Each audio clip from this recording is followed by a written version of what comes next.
તો બધા મજામાં જશો અને આજના વિડીયોમાં આપણે વાત કરવાના છે જો તમે લોકો બધા WhatsApp નો ઉપયોગ કરતા જશો ને WhatsApp ના બેકગ્રાઉન્ડમાં તમારે ફોટો મૂકવો છે તો તમે કેવી રીતે ફોટો મૂકી શકો, કોઈ પણ તમે એની અંદર ફોટો મૂકી શકો છો અને આ રીતે તમે અહીં સાઈડમાં પણ જોઈ શકો છો। આ રીતે તમારા WhatsApp ના સેટની અંદર તમે બેકગ્રાઉન્ડની અંદર એક ફોટો મૂકશો એટલે એ તમારા બધાય WhatsApp માં સેટમાં તમને એ ફોટો જોવા મળી જશે અને હાવ અલગ સિસ્ટમ તમને દેખાડવાનો છો। તો આ વિડીયો તમે પૂરેપૂરો કમ્પ્લીટ જોઈ લેજો અને હજી ભાઈ તમે વિડીયોને લાઈક કરી હોય તો ફટાફટ વિડીયોને લાઈક કરી દો। ચેનલ માટે તમે નવા છો તો ફટાફટ સબસ્ક્રાઇબ કરી દેજો જેથી આવા નવા વિડીયો આવે તો સૌ પહેલા તમને મળે। તો ચાલો આપણે વિડીયો ચાલુ કરીએ।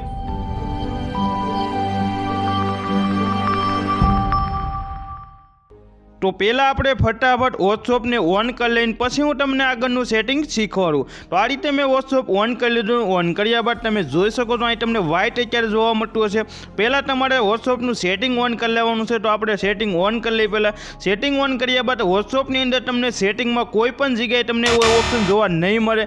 બેકગ્રાઉન્ડમાં તમે ફોટો કોઈ પણ જગ્યાએ તમને આનું સેટિંગ જ WhatsAppમાં એવું નથી મળતું। તમે એકાઉન્ટ અથવા તમે પ્રાઇવેટમાં ક્લિક કરશો તો ત્યાં પણ તમને સેટિંગ જોવા નહીં મળે। તમારે આનું થીમ છે તમારે લાઇટ થીમ છે અને પહેલાં ડાર્ક થીમ આ રીતે પહેલાં કરી નાખવાની। જો તમે કોઈ પણ ફોટો લગાડશો એટલે ફોટો તમને હાવ ક્લિયર દેખાય એ આટલું તમારે પહેલાં WhatsAppમાં એ સેટિંગ કરી લેવાનું। સેટિંગ કર્યા બાદ એક આ રીતનું એક એપ્લિકેશન આવે છે એ એપ્લિકેશન કેવી રીતે ડાઉનલોડ કરવું એ પ્રોસેસ હું તમને સહેલા સમજાવી દે। તો આ રીતે મેં પહેલાં એપ્લિકેશન ઓન કરી લીધું। ઓન કર્યા બાદ અહીં નીચે તમને 3 ઓપ્શન જોવા મળે એમાંથી તમારે સહેલા ઓપ્શનમાં આ રીતે ક્લિક કરી દેવાનું। ક્લિક કર્યા બાદ હવે તમે જોઈ શકો છો ઉપર તમને પ્લસનો આઇકન જોવા મળે એની ઉપર તમારે ક્લિક કરી દેવાનું। ક્લિક કર્યા બાદ આ રીતની તમારે પરમિશન અલાવ કરી દેવાની। પરમિશન અલાવ કર્યા બાદ તમારા મોબાઈલની તમારે ગેલેરી આ રીતે ઓપન થઈ જશે। આ રીતે આપણે ગેલેરી ઓપન કરી લીધી। ઓપન કર્યા બાદ તમારે જે અહીંથી ફોટો સિલેક્ટ કરવાનો હોય એ ફોટો અહીંથી તમારે સિલેક્ટ કરી લેવાનો। તો હું ફટાફટ અહીંથી એક ફોટો સિલેક્ટ કરી લઉં।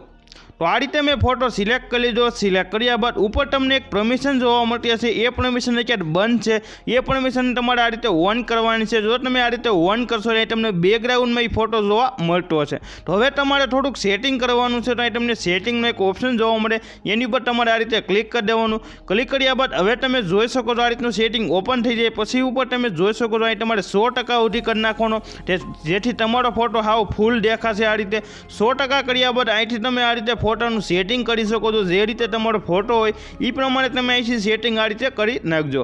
સેટિંગ કર્યા બાદ હવે તમારે આવી જવાનું છે બેક। તો આ રીતે મેં પહેલાં સેટિંગ કરી નાખ્યું ને હવે હું ફટાફટ આવી જાઉં બેક અને પછી તમને આગળનું બધું શીખવાડું। આ સેટિંગ કર્યા બાદ હવે આપણે આવી જઈએ બેક। બેક આવ્યા બાદ ફટાફટ હું તમારી સામું અહીંથી WhatsApp ઓન કરવાનો છો અને તમને લાઈવ પ્રૂફ દેખાડવાનો છું। તો તમે જોઈ શકો છો મેં WhatsApp ઓન કર્યું તમે જોઈ શકો છો બેકગ્રાઉન્ડમાં અત્યારે એ ફોટો લાગી ગયો છે અને WhatsAppનું તમે કોઈ પણ સેટ ઓન કરશો તો ત્યાં પણ તમને એ ફોટો જોવા મળશે। પણ આ એપ્લિકેશનમાં એક ખરાબી છે એ પણ તમે જોઈ શકો છો। તમે તમારા મોબાઈલનું બેકગ્રાઉન્ડ છે એમાં પણ તમને એ ફોટો જોવા મળતો હશે। તો એનું તમારે એક સેટિંગ કરવાનું છે। એ સેટિંગ કરવા માટે આપણે એપ્લિકેશનમાં પાછું આવીને આ સેટિંગ છે ને તમારે ઓન કરવાનું।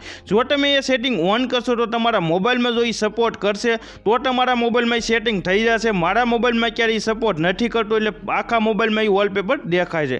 એપ્લિકેશનને ડાઉનલોડ કરવા માટે હવે આપણે ઓપન કરી લઈએ ફટાફટ પ્લે સ્ટોર અને પછી તમને આગળનું બધું શીખવાડું। પ્લે સ્ટોર ઓન કર્યા બાદ ઉપર તમારે સર્ચ કરી દેવાનું છે ડિજિટલ ટૂલ। તમે સર્ચ કરશો એટલે ઉપર જ તમને એપ્લિકેશન જોવા મળે છે। રેટિંગ પણ તમે ચેક કરી શકો છો 3+ રેટિંગ છે અને 5 મિલિયન ડાઉનલોડ છે। તો ફટાફટ એપ્લિકેશન ડાઉનલોડ કરી લેજો। વિડીયો જોવા માટે થેન્ક યુ।